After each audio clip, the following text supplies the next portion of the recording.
Welcome to Unlocked, the home of common sense that speaks Britain's language with me, Martin Daubney. The question on today's Unlocked is the British mainstream media finished? There's no denying trust in the mainstream media has plummeted to an all-time low. Last year, a report by Reuters stated that just 28% of the British public said they trust most news most of the time, down from 40% in a year. In a poll we are currently running on Unlocked, a staggering 95% told us that they have less trust in the media since Brexit. The omnipresent pressure on the BBC licence fee is also mounting. In December, campaign group Defund the BBC claimed 40% of the British public wanted to scrap the licence fee and switch instead to a Sky-style subscription service. But could there yet be salvation for the mainstream media? At the weekend, Andrew Neil wrote an article in the Sunday Express announcing his new TV channel, GB News, which is set to launch this year. But before the channel has even broadcast a single second, cancel culture Guardian journalists and an online army are trying to drown it at birth by leaning on potential advertisers and broadcast regulator Ofcom. So, can GB News save the day? Or, instead of old school TV channels, is the future online media platforms free from Ofcom rule? To discuss all of this, today I'm joined by BBC legend Sue Cook and editor of Spiked Online and free speech warrior Brendan O'Neill. Now, please remember to comment using the hashtag UnlockTheMedia, and please share and follow us at any opportunity you can. First, Brendan O'Neill. The big story this week is GB News. So what do you make, Brendan, of this unholy spectacle of Guardian journalists and the online mob trying to cancel it before it's even broadcast a single second? I think it's really shocking and really disturbing. I mean, we've had cancel culture for a few years now, but this is preemptive cancel culture, trying to destroy a broadcaster before it has even broadcast its first second, as you say. Really disturbing, really authoritarian, and actually very bigoted. People often misunderstand the word bigotry. They think it just means racism or misogyny. The dictionary definition of a bigot is someone who refuses to listen to anyone who holds a different opinion to him or herself. And that perfectly sums up these cancel culture mobs, especially Stop Funding Hate, which is often behind a lot of these attempts to punish media outlets who say supposedly incorrect things or unwoke things. And they were behind a lot of the crusade against GB News. I think that kind of censorious attempt to crush GB News before it even officially exists demonstrates the culture of censorship we are up against and how zealously the mainstream will guard their media from any kind of competition at all. What do you think they're so afraid of, Brendan? I think they actually recognize that, the chattering classes and other sections of society actually recognize that their interests are well represented by the mainstream media.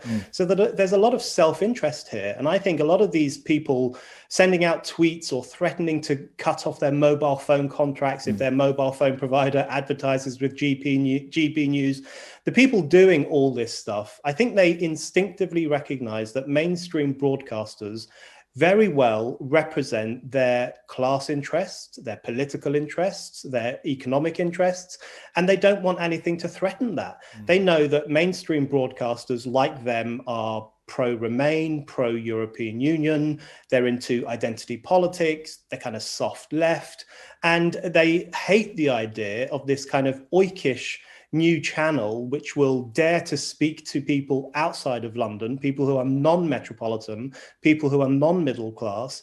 They genuinely don't want those kinds of voices or those kinds of experiences to intrude on their pristine media landscape. So there's a lot of self-interest here, as well as outright intolerance and an unwillingness to accept a diversity of opinion. And that hatred for diversity of opinion, I think, is what drives a lot of these kind of woke warriors. Do you think it's something else? I mean, let's face it, Brendan and Sue, They haven't been able to win a single national election with the entire mainstream media on their side. They couldn't stop Brexit. They couldn't stop Trump. They couldn't stop Boris. So is there actually a deeper fear here of a sense of completely losing control of a political landscape they already can't control?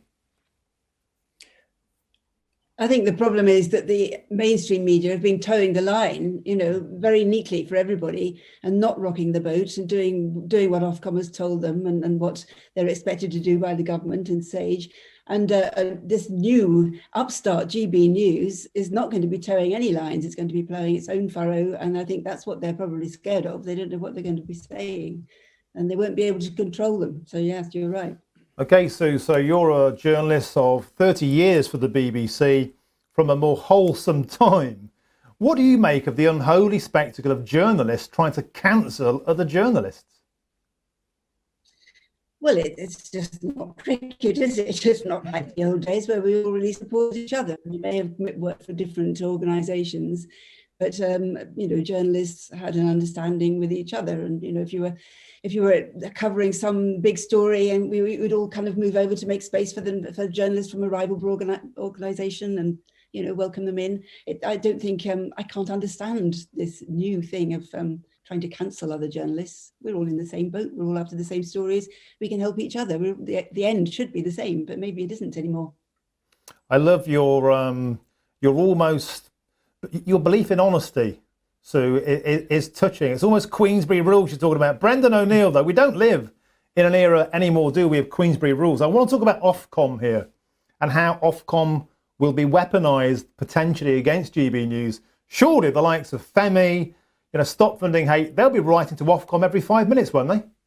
Yeah, of course they will. I'm sure they're already planning their strategies right now as we speak. They will weaponise Ofcom, and the fact that Ofcom can be weaponised in that fashion suggests there's a deep problem with Ofcom itself.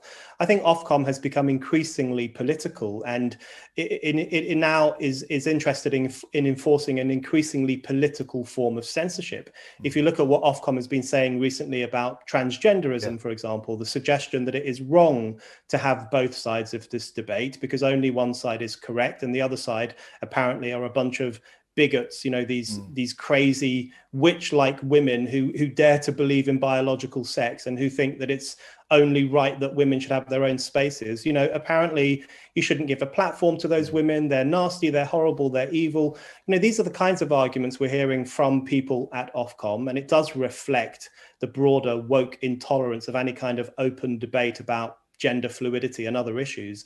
So you can easily see a situation where Ofcom will be dragged into these kinds of discussions and used to punish any media outlet, particularly an outspoken one like GB News, if they cross the line or if they say something un-PC. So I'm incredibly worried about the role that Ofcom is playing in stifling open, free media discussion in this country right now. I completely agree with that. And if you recall, Brendan, on the 1st of January this year, Ofcom had its powers extended. And you're absolutely right, that the big contentious area is any debate around trans politics. A majority view of people not wanting trans women to use women's changing rooms, women's toilets, women's jails. If we were to have that debate on GB News, they could be complained against. So a majority position could generate a complaint. That's not freedom of press, surely, is it, Brendan? That's absolutely right. And that's where it does get very concerning, because you do start to wonder how much freedom will GB News have to do the things it wants to do. I think what it plans to do is very, very admirable. If you read Andrew Neil's piece, he talks about, we need a media outlet that reflects non-metropolitan, non-Southern, non-middle class voices. And I think that's the most important thing right now. The media at the moment is dominated by metropolitan types, people who have a very similar political, moral outlook, and all those millions upon millions of people who are pro-Brexit, who don't like identity politics, who are patriotic, who don't think it's a good idea to pull down statues, and who think that biological males should not be anywhere near domestic violence shelters. These people are ignored. They're seen as bigots. They're seen as a bunch of racists. These plebs across the country, why on earth would we want to hear from them? So I think Britain is crying out for a broadcaster that speaks to and for those kinds of people, those decent people. And so what GB News wants to do is absolutely good and honourable and correct, but whether it will have the full freedom to do that is up for question because of the existence of Ofcom. So perhaps the launch of GB News will bring to the fore a bigger question about media regulation in this country and whether it's become too politicised and too strict. Yeah, and I think that conversation is long overdue. I've been a journalist 25 years now. I've never known it like this. I've never known debate be stifled.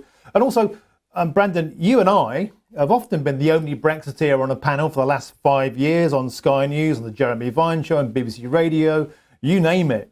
And I wonder, that was under Ofcom. That was Ofcom balance. Can you imagine if there were 4 Brexiteers and 1 Remainer on a panel on GB News? Femi will be on the phone within seconds.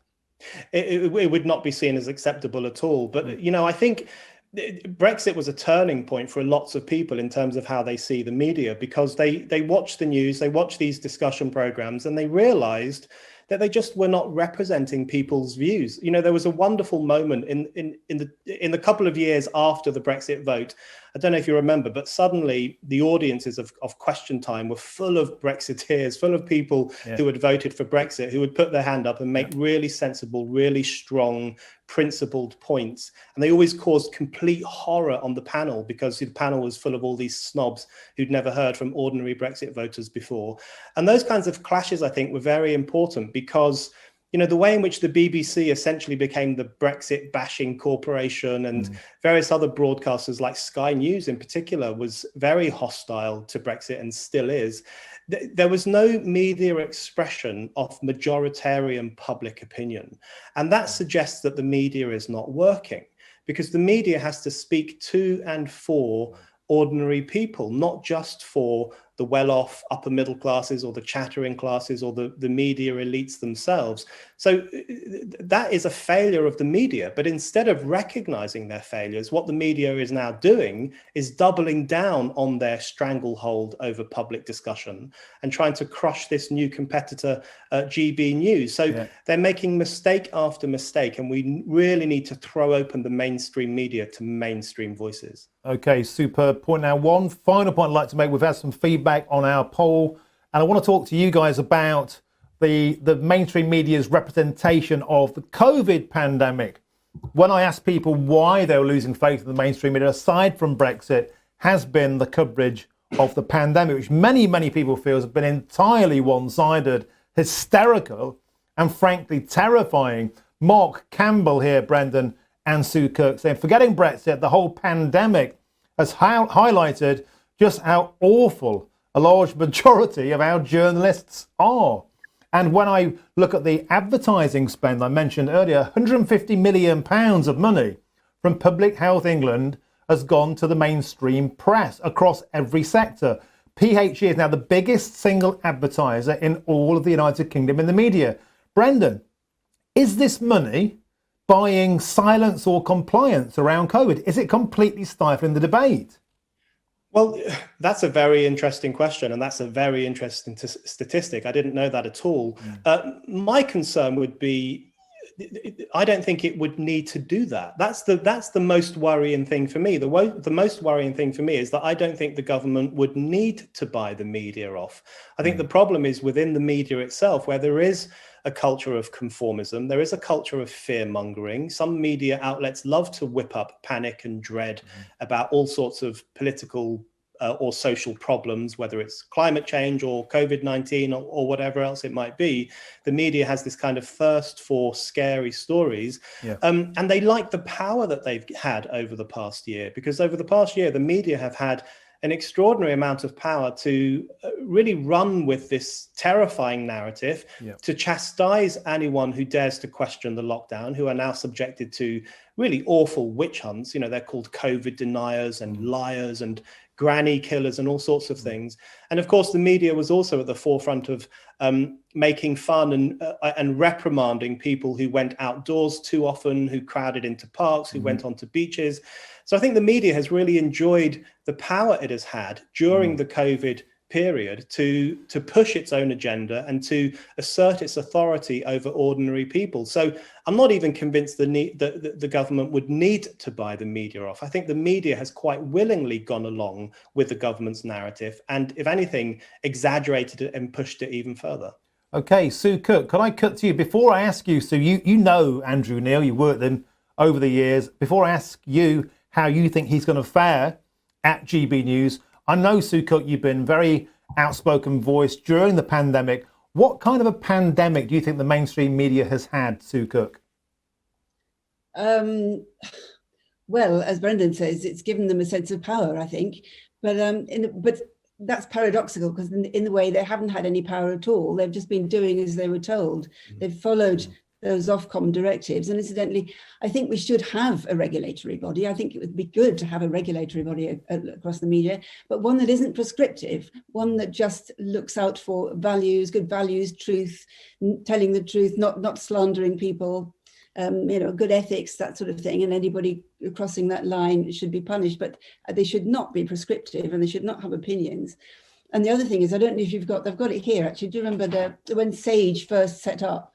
They put out their mission statement, their objectives, and I think it's still available online. It wasn't hidden, but it says here their number one objective is to provide clear, precise, credible guidance about specific behaviours, to use the media to increase sense of personal threat, to use the media to increase sense of responsibility to others, to use the media to promote positive messaging around actions. See, it's all about using the media, and the media has been very happy to be used. Yeah, I mean, that is a great point. I think the media have been absolutely compliant in this campaign of brainwashing and terror. Before we get too much into that, Andrew Neil, you know the guy. Can he do things at GB News? Can he be the saviour, the salvation of the mainstream media, Sue? Well, I'm looking forward to it, because I think we need a new media in the mix. I think it would be great to see what he can do. And I wouldn't mind seeing if it comes to a head-to-head, if Ofcom do start to try and be prescriptive, whether he's going to fight the battle. Obviously, none of us knows yet how he's going to fare, whether he's going to be hobbled in any way by the people who are funding him. I don't know enough about the hedge funders and people who are behind him, but I would be very happy to see him have a go, and I can't wait for it to start. Yeah, and I'd like to concur. I wish GB News and Andrew Neil the very best of British. Certainly the Unlocked supporters are saying the same thing. We need a fresh, challenging voice in the mainstream, to have a remotely supportive voice around Brexit. That would be a breath of fresh air. Okay, thank you very much, guys. I'd like to move on now, please, to the second part of today's show. Is it the end of the road for the mainstream media? And we're here focusing on the BBC. Now, Sue Cook, 30 years at the BBC, one of the most respected broadcasters across the decades. Yet of late, you've gone through something of an awakening, haven't you, about your opinion of the BBC. I'd like to talk to you about that, and specifically the criticism that the BBC gets for its editorial stance. What does that make you feel like? Well, it wasn't me that changed, it was them. I'm the same person, and I've always been the same person. I've always been a BBC broadcaster who wanted to challenge things, question things. And the questioning is gone. That's the weird thing. And the debating is gone. Even my mother, who's 101, said to me the other day, they never have debates on the BBC anymore, do they? You never have one person expressing one view and another expressing the other one, and then seeing where it goes. Very perceptive of it. All you see is the same old spokesman, time after time. They're mostly from Imperial College. I'm not casting necessarily any nasturtiums on that, but they're always, it's either Neil Ferguson or I don't know, Sunetra Gupta, what I call him, Tank Top Man, the man from head of Sage, is always being wheeled out, or Susan Mickey. And have we ever seen any questioning seriously about these people who are managing our lives on Sage? The old BBC would have looked into all that. They'd have looked into all the individuals, would have had biographies of them all. But it's I just think it's so disappointing that nothing is being questioned. This is the biggest, most extraordinary situation our country has ever been in, with these draconian restrictions, literally, virtually killing everybody, squashing everybody flat. And where is the BBC, of all people who should be questioning all this and helping us see another side, helping us see a way through? There's nothing. They just trot out the same old line that they've been fed. And even at these press briefings, which I can hardly bear to watch now, every single journalist is coming up asking, why aren't the restrictions tougher? Why aren't we going even harder in? Why aren't we killing people even more? You know, why aren't we testing people's mental health even harder? And I'm gobsmacked, really. Yeah, perhaps that's something to do with the fact that those journalists will never be affected by losing their jobs. They're on full pay. They've never stopped working. A lot of them are working from home. They're the kind of I'm all right jacks. That's what I think this is about. I think there's a huge divide. I'm self-employed. I never got a penny. We started unlocked in the depths of a lockdown. What kind of mad person would do that? Well, the answer is people that wanted a challenging voice. We had to start these platforms ourselves. Now, I want to ask you, Sue, yesterday, the BBC announced it was increasing its licence fee, admittedly only by £1.50 to £109. But you have to admit, the timing feels terrible, Sue. Why on earth would you launch a price increase in the depths of a pandemic? Well, it's been frozen for some time, hasn't it? And I'm a bit ambivalent about the licence fee, because you do get amazing value for money, assuming the BBC were doing the right thing, which it isn't at the moment, so set that aside. But it's 40 radio stations, it's 4 or 5 TV channels, it's a very good website. For what you get, 107, I've forgotten the exact amount, is actually very good value. And if it went to a subscription model, which I think will probably happen in the end, I'm sure people will be paying a lot more for the same output, because, you know, I think most people's, what's the average Sky subscription, about 50, 60 pounds a month. It's for what you get from the BBC, it's very good value. They do some things very well. They do really good nature programs, travel documentaries, that sort of thing. But it's the news and current affairs has now become reprehensible. Yeah, I would agree with that. And I don't think people have a problem with the price. I think they have a problem with the product. It's not overpriced. It's great value, but the news and the current affairs, they represent only at least half of the population. They don't speak to Brexiteers. They don't speak to lockdown skeptic about the lockdown anyhow. And I think that's the problem. It's the actual delivery. That's what sticks in the craws. So you're saying then, I mean, you're very diplomatic, Sue. I love you to bits. You're so diplomatic about the BBC. But taking as read that the BBC is off kilter, if there were to be a referendum, Sue, on the licence fee, stay as it is or go subscription, how do you vote? Well, look at your poll. 95% of people have lost trust in the BBC. And I'm afraid my vote at the moment would have to go with that. I think they've lost their trust. I think it's absolutely tragic, because the BBC was the most admired and most organisation in the world. Wherever you went in the world, if you said you were from the BBC, doors opened for you, and they've lost that, and I think they'll never get it back. Well, they might, but I think it's very unlikely, and I think that's an absolute tragedy, really. But you know, yes, I've spoken to you before about this, Sue, and I can sense now there is a sense of sorrow in your tone, because you know the BBC is an institution that many of us cherished. You worked for them for the greater part of your entire career. This must fill you full of a profound sense of sadness. Absolutely, it really, really is. The betrayal is terrible, the trust that's gone. And the other worry is that the BBC you could trust, it's lost that, but I don't think you can trust any other organisation, news organisation, quite as much as the BBC used to be trusted. And if we don't have a BBC for news and current affairs, where do we go? It's a jungle out there. You know, we have to try and find our own niches on YouTube or whatever. We've got to find people like Brendan, for example. I love his programs, but it's very difficult for people to try and find where to go to get news that they actually trust. That isn't an echo chamber for them. Okay, well, we're going to come on to the future of the media in the next section of the show. Before we do that, Brendan O'Neill, Sue Cook was very diplomatic about the BBC there. I suspect you're not going to be.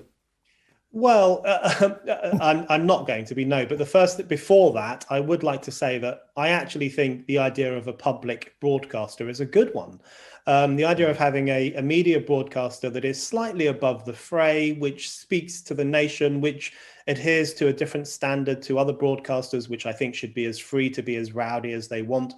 That's a noble idea. That was a good idea. And for a long time, it worked well. And it was driven, especially in the early days, by a desire to give people high culture, reliable news, reliable information, great forms of entertainment. This was a good service, and I'm sure most people didn't resent paying for it. But that's changed. And what's changed is that the public element of this public broadcaster is disappearing. The BBC increasingly doesn't speak to the public. In some cases, it looks down upon them with contempt. And I think the two issues that have illustrated that are Brexit and COVID. During Brexit, the BBC was bamboozled by the public and didn't understand us at all. And during COVID-19, it has infantilized the public and treated us as a bunch of idiots who must, of course, be locked down, and no questioning can be permitted of lockdown policy and the destruction of the economy and the unemployment rates, which are going to rocket up. No questioning of that is allowed. So in the public side of the BBC, in terms of reflecting and speaking to the public, that has collapsed. And in those circumstances, I think the BBC has brought this question about itself, which is, what is the BBC for? And that's why I think the license fee is outdated. That's why I think it probably should become a subscription model service. And that's why I think it should come down to the fray with everyone else, because it has, I'm afraid, catastrophically failed in the duties of a public broadcaster. And when you fail at that, then there should be consequences. I absolutely concur. Thank you very much. Okay, so the final part of today's show on Unlocked into the future of the mainstream media is precisely that. What does the future look like? I want to start, Brendan O'Neill, if we could, with the question at the top of this show. Can GB News save the mainstream media, or will Ofcom and cancel culture simply snuff it out? Oh, that's the $1 million question. I think GB News has got its work cut out for it, and it's going to be an uphill struggle. We know that already because people already want to cancel it. I'm fairly optimistic, and I think actually the rash, hysterical, censorious response against GB News, it doesn't only speak to an element of intolerance in mainstream culture, it also reveals its weakness. These people are scared. They're really worried. They're worried that the institutions that they have created, the media institutions, they're worried that they could be blown down by a new competitor, or by the fact that there are millions of people who hold different points of view to them. These people are rattled, and I think the fact that they are rattled is a very good thing. They need to be rattled. They need to recognize that there is a whole world of opinion out there which they are not reflecting. So I'm optimistic that GB News will be able to offer a very strong alternative to what currently exists. But I do think the question is the longevity. How long can it? I think when it first launches, it will have a very clear sense of itself and a very strong personality. But the pressures it will be under from Ofcom, from censorious mobs, and possibly financial pressures from its backers, who knows, I think they will play a role in possibly weakening the GB News product. So it has to be strong when it starts, and it has to stay strong throughout. Otherwise, it could be weakened, and that would be a real shame. Yeah, I mean, we put a poll on Unlocked earlier. Can GB News save the mainstream media? Or will a combination of woke think, cancel culture, Ofcom red tape, and here's the next part of the show, online fresh media platforms, stop it? There's a lot of faith. 41% say yes, GB News can save the mainstream media. Great optimism there. 8.7% no, it can't. They're the doommongers. And interestingly, Brendan O'Neill and Sue Cook, the winning vote in this poll, 50.6% say no, it's simply too late for the mainstream media. What do you make of that, Brendan? On one level, it's not surprising. I think people are very disappointed in the mainstream media at the moment. On another level, it is a bit depressing. I mean, I love bashing the mainstream media. I think they're failing us in so many ways. But I think it's so important that we do have a media that reflects public opinion, or which at least takes public opinion seriously. So it's kind of sad. But rather than being sad, what we should recognize is that there are new opportunities for alternative organizations and alternative outlets to come forward and to give people what they're looking for. Unlocked is a very good example of that. You know, people are looking for a broadcast outlet which speaks to interesting people with different points of view, people who don't necessarily toe the line on all the politically correct issues. I would say that Spiked is one of those publications. Our audience has been growing exponentially over the past couple of years as the rest of the media has tended to become a bit more conformist and a bit more stifled.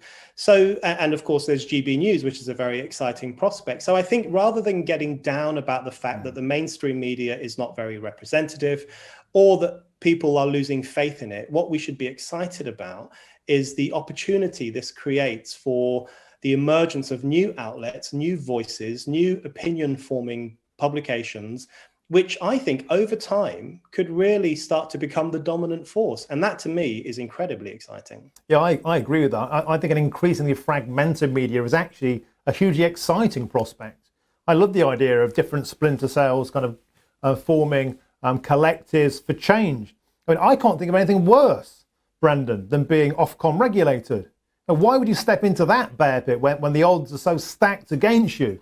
And I wonder if that might bite Mr. Neil on the bum. Sue Cook, could I ask you about that? Because here's a guy who's been accused of launching Fox News for Britain. Well, that's impossible. Ofcom would not allow it. Sue Cook, you can't be that outspoken. We are not America. Do you think that Ofcom is going to be a problem for Andrew Neil? Do you think he'll go to war with them, or do you think he will have to take this one lying down, Sue?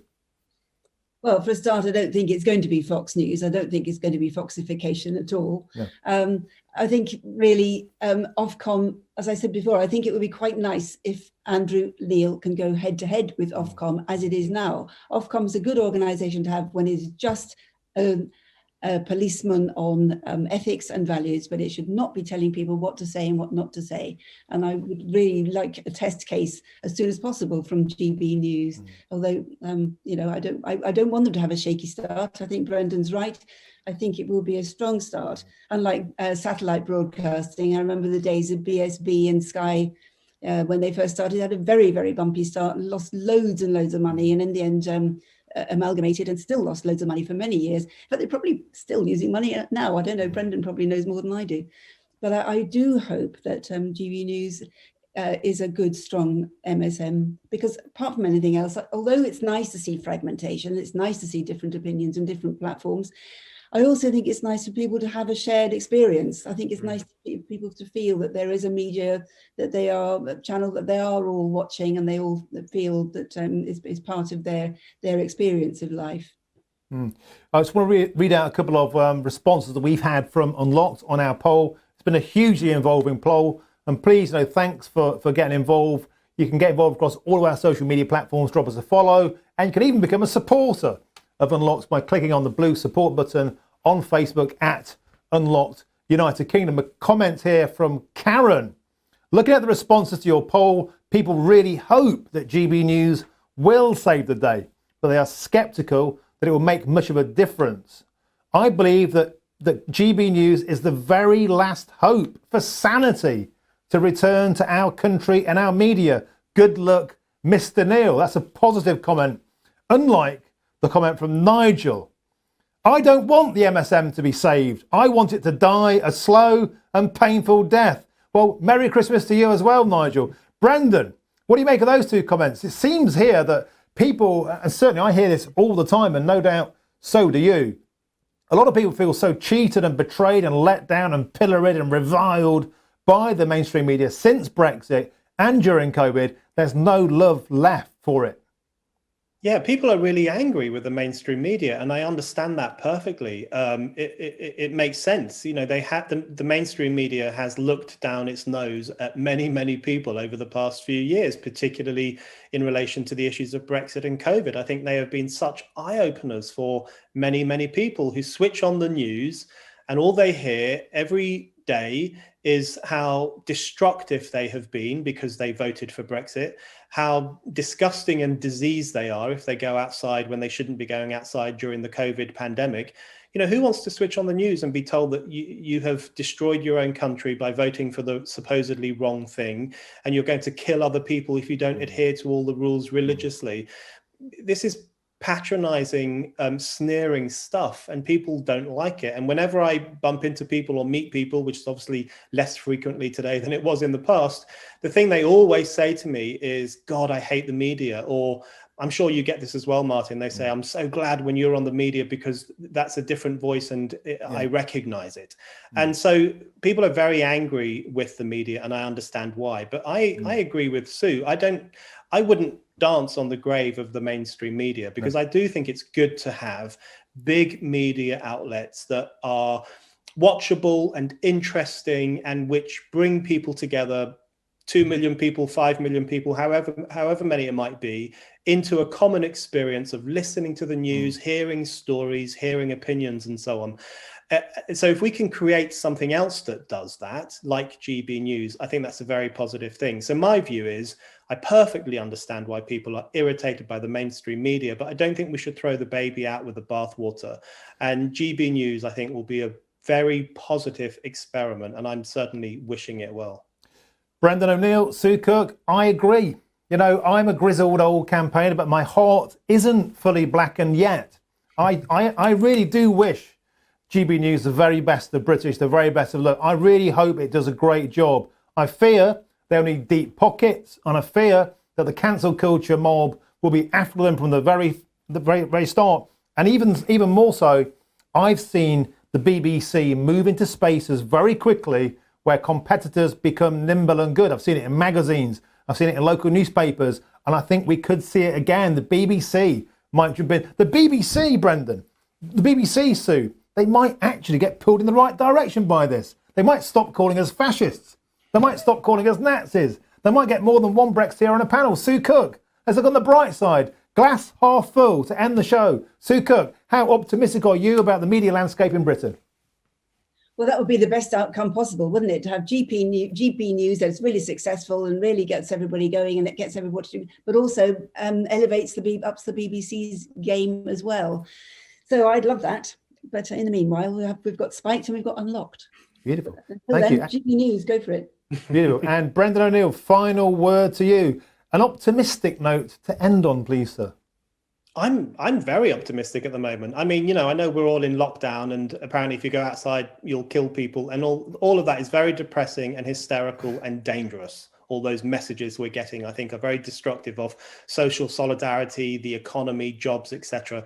But I'm still optimistic because there is a well of common sense in this country.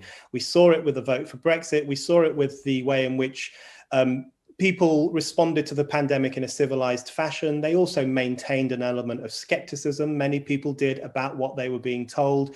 We shouldn't forget the well of common sense that exists out there. I hope GB News can tap into it and reflect it. And I think other media outlets like this one should try and do that too. So I trust in this country because I trust in its people. And if we get a media that reflects that common sense, that would be great.